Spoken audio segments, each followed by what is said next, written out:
Doctor Upendra Prasad Singh, विभागाध्यक्ष राजनीति विज्ञान विभाग, जमनीलाल कॉलेज हाजीपुर।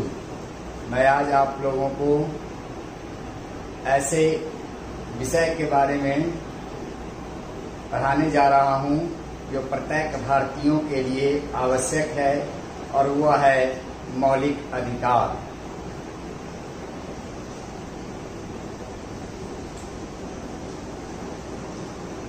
मौलिक अधिकार प्रजातंत्र की आधार स्तंभ है।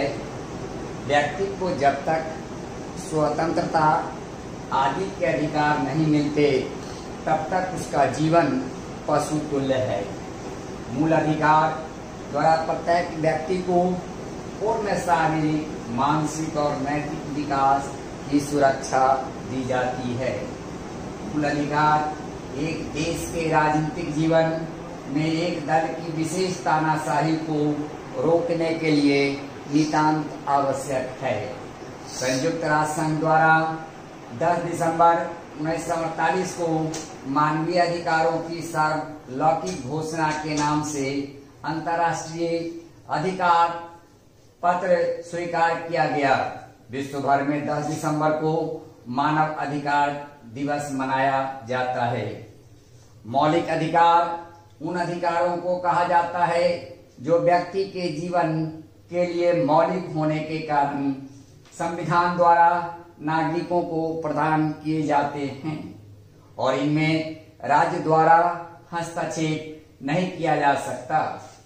ये ऐसे अधिकार हैं जो व्यक्ति के व्यक्तित्व के पूर्ण विकास के लिए आवश्यक है और जिनके बिना मनुष्य अपना पूर्ण विकास नहीं कर सकता। मूल अधिकार को निम्नलिखित कारणों से मौलिक कहा जाता है। इन अधिकारों को मौलिक इसलिए कहा जाता है क्योंकि इन्हें देश के संविधान में स्थान दिया गया है तथा संविधान में संशोधन की प्रक्रिया के अतिरिक्त उनमें किसी प्रकार का संशोधन नहीं किया जा सकता है। दूसरा, ये अधिकार व्यक्ति के प्रत्येक पक्ष के विकास हेतु मूल रूप में आवश्यक है। इनके अभाव में व्यक्ति के व्यक्तित्व का विकास अवरुद्ध होगा। नेक्स्ट, इन अधिकारों का उल्लंघन नहीं किया जा सकता है। मौलिक अधिकार न्याय योग्य है तथा समाज के प्रत्येक व्यक्ति को समान रूप से प्राप्त होता है। भारतीय संविधान के भाग 3 अनुच्छेद 12 से 35 तक मौलिक अधिकार वर्णित है, जिसे संयुक्त राज्य अमेरिका के संविधान से लिया गया है।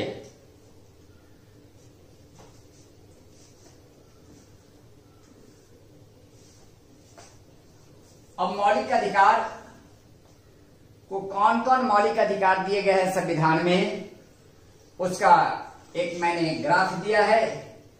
और फर्स्ट मौलिक अधिकार समानता का अधिकार है, दूसरा स्वतंत्रता का अधिकार, तीसरा शोषण के विरुद्ध अधिकार, चौथा धार्मिक स्वतंत्रता का अधिकार, पांचवा सांस्कृतिक तथा शिक्षा संबंधी अधिकार, और छठा संवैधानिक उपचारों का अधिकार। समानता का अधिकार प्रजातंत्र का आधार स्तंभ है। समानता का अधिकार इंग्लैंड के संविधान से लिया गया है। भारतीय संविधान में अनुच्छेद 14 से 18 तक समानता के अधिकार का वर्णन किया गया है।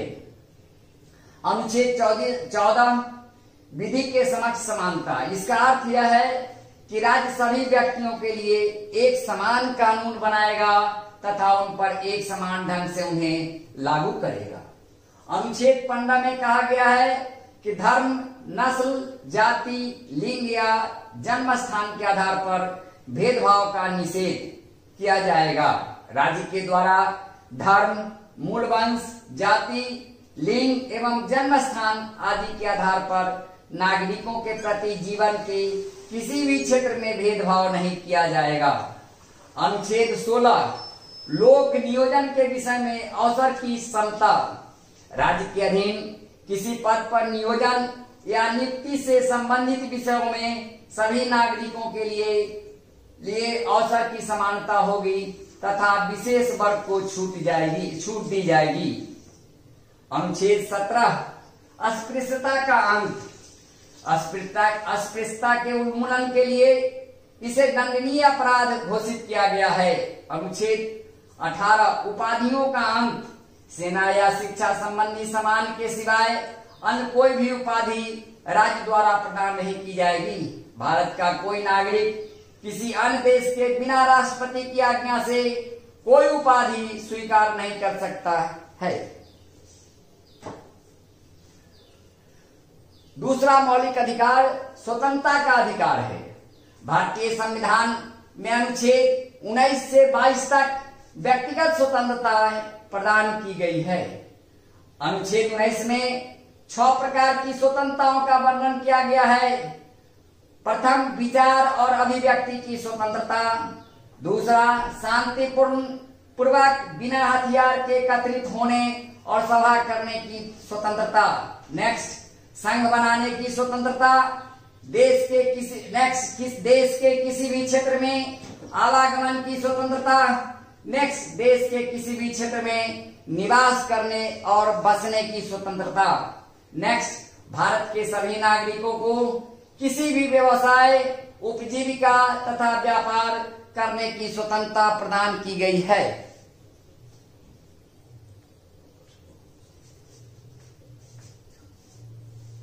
अनुच्छेद 20 के अंतर्गत कहा गया है कि किसी व्यक्ति को उस समय तक अपराधी नहीं ठहराया जा सकता जब तक कि उसने अपराध के समय में लागू किसी कानून का उल्लंघन ना किया हो। एक अपराध के लिए व्यक्ति को एक ही बार दंड दिया जा सकता है। अनुच्छेद 21 में कहा गया है कि कानून द्वारा स्थापित प्रक्रिया को छोड़कर अन्य किसी प्रकार से किसी व्यक्ति को उसके जीवन या व्यक्तिगत स्वतंत्रता से वंचित नहीं किया जा सकता है। संविधान के अनुच्छेद 21A के अनुसार 6 वर्ष से 14 वर्ष तक के बच्चों को अनिवार्य रूप से राज्य मुफ्त शिक्षा प्रदान करेगा। 1 अप्रैल 2010 को इसे कानूनी रूप देकर लागू किया गया। अनुच्छेद 22 में कहा गया है कि बंदी बनाए गए व्यक्ति को उसके अपराध अथवा बंदी बनाए गए कारणों को बताए बिना अधिक समय तक बंदी गृह में नहीं रखा जा सकता है और न ही अपनी पसंद के वकील से परामर्श करने के अधिकार से उन्हें वंचित किया जा सकता है। अब तीसरा है शोषण के विरुद्ध अधिकार। भारतीय संविधान में अनुच्छेद 23 से 24 तक शोषण के विरुद्ध मौलिक अधिकार का वर्णन किया गया है। अनुच्छेद 23 में बताया गया है कि मानव के क्रय विक्रय और बेगारी लेने पर प्रतिबंध है। इसमें साफ साफ कहा गया है कि किसी भी तरीके से भारत के अंदर बच्चों, पुरुषों को खरीदा या बेचा नहीं जा सकता है। किसी व्यक्ति को बिना पैसे दिए उससे काम नहीं लिया जा सकता था, अर्थात बेगारी नहीं ली जा सकती है। अनुच्छेद 14 के अनुसार 14 वर्ष से कम आयु वाले बच्चों, अनुच्छेद 24 के अनुसार 14 वर्ष से कम आयु वाले बच्चों को किसी कारखाने, खान या जोखिम भरे कार्यों में नहीं लगाया जा सकता। शोषण के विरुद्ध अधिकार राइट अगेंस्ट एक्सप्लॉयटेशन को वास्तविकता का रूप देने के लिए ही जुलाई 1975 में बंधुआ मजदूरी को गैर कानूनी घोषित किया गया। चौथा मौलिक अधिकार धार्मिक स्वतंत्रता का अधिकार है।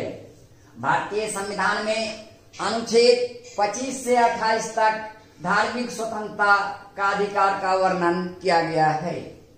अनुच्छेद 25 में सभी लोगों को, चाहे वे नागरिक हों या विदेशी, अंतःकरण के स्वतंत्रता तथा किसी धर्म को अपनाने, उसका पालन करने और शांतिपूर्ण तरीके से उसका प्रचार करने का अधिकार प्राप्त है। अनुच्छेद 26 धार्मिक कार्यों के प्रबंध की स्वतंत्रता, विभिन्न धर्मावलंबी को धार्मिक संस्थाएं स्थापित करने, धार्मिक मामलों का प्रबंध करने, चल व अचल संपत्ति के सृजन एवं उक्त संपत्ति के उपयोग का अधिकार प्राप्त है। अनुच्छेद 27 धार्मिक कार्यों के लिए किसी धर्म विशेष के द्वारा लिए गए धन को कर की अदायगी से छूट दी जाएगी। अनुच्छेद 28 सरकारी संस्था में धार्मिक शिक्षण पर रोक, राज्य की निधि से संचालित किसी भी संस्था पर धार्मिक संबंधी शिक्षण पर रोक लगाया गया है। अब 5वां मौलिक अधिकार सांस्कृतिक तथा शिक्षा संबंधी अधिकार है। भारतीय संविधान में अनुच्छेद 29 एवं 30 तक सांस्कृतिक तथा शिक्षा संबंधी अधिकार का वर्णन किया गया है। अनुच्छेद 29 के अनुसार नागरिकों के प्रत्येक वर्ग को अपनी भाषा, लिपि या संस्कृति सुरक्षित रखने का पूर्ण अधिकार है। राजकीय सहायता संचालित शिक्षण संस्थान में प्रवेश के समय में मूल, जाति, वंश, धर्म और भाषा में से किसी एक के आधार पर भेदभाव नहीं किया जा सकता है। अनुच्छेद 30 के अनुसार धर्म या भाषा पर आधारित सभी अल्पसंख्यक वर्गों को अपनी इच्छा अनुसार शिक्षण संस्थाएं स्थापित करने का अधिकार दिया गया है। 6वां मौलिक अधिकार है संवैधानिक उपचारों का अधिकार। संवैधानिक उपचारों के अधिकार को डॉक्टर भीमराव अंबेडकर ने संविधान की आत्मा कहा है। अनुच्छेद 32 के तहत मौलिक अधिकारों को परिवर्तित करने के लिए समुचित कार्यवाहियों द्वारा उच्चतम न्यायालय में आवेदन करने का अधिकार प्रदान किया गया है। इस संबंध में सर्वोच्च न्यायालय को 5 तरह के रीट निकालने की शक्ति प्रदान की गई है। वे रीट निम्नलिखित हैं। प्रथम, बंदी प्रत्यक्षीकरण। इस लेख द्वारा नजरबंद व्यक्ति को न्यायालय में उपस्थित करके यह निश्चित किया जाता है कि उस व्यक्ति की नजरबंदी न्याय संगत है अथवा नहीं। यदि नजरबंदी अवैध है तो न्यायालय उसे तुरंत रिहा करने का आदेश देता है। नेक्स्ट, परमादेश। परमादेश उस समय जारी किया जाता है जब न्यायालय किसी संबंधित संस्था या पदाधिकारी को तुरंत अपने कानून का पालन करने का आदेश देता है। नेक्स्ट, प्रतिषेध या प्रतिबंध लेख। यह लेख आदेश किसी संबंधित अधिकारी को दिया जाता है ताकि उसे अपने अधिकार क्षेत्र से बाहर कार्य करने से रोका जा सके। नेक्स्ट, उत्प्रेषण लेख।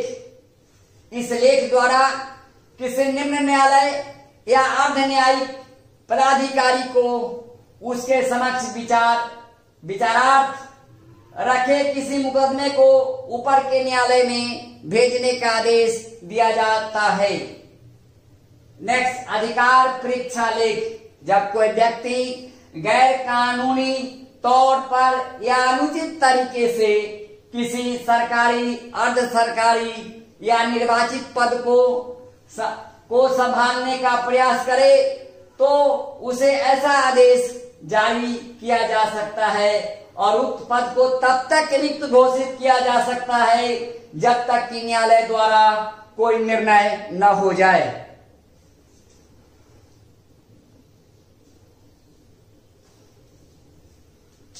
अब मौलिक अधिकार के महत्व को मैं बता रहा हूं।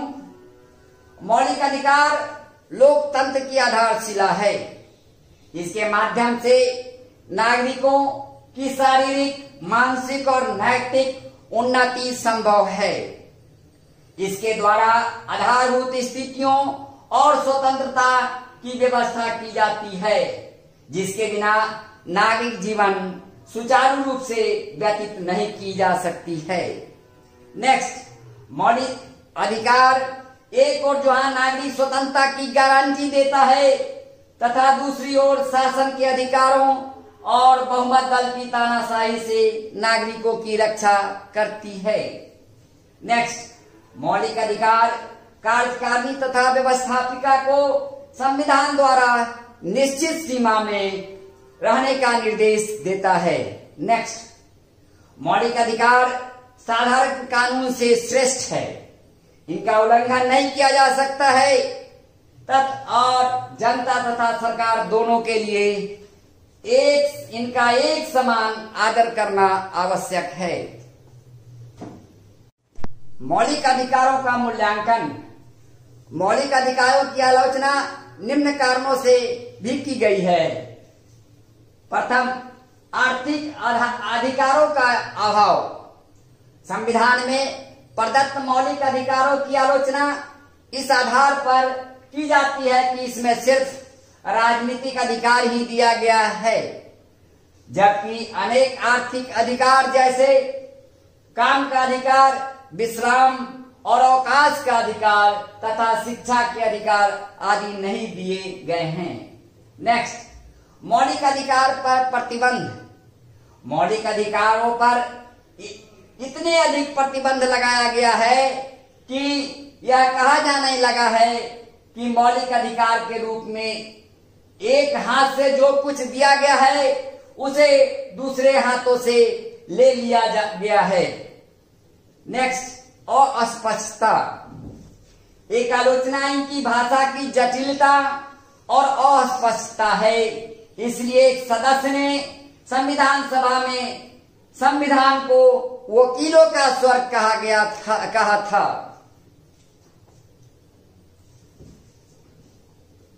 नेक्स्ट, निलंबन।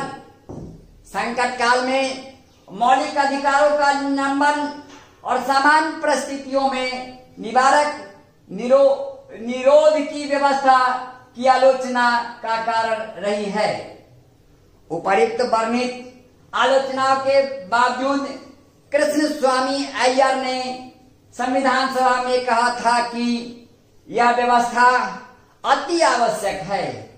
यही व्यवस्था संविधान का जीवन होगी और इसमें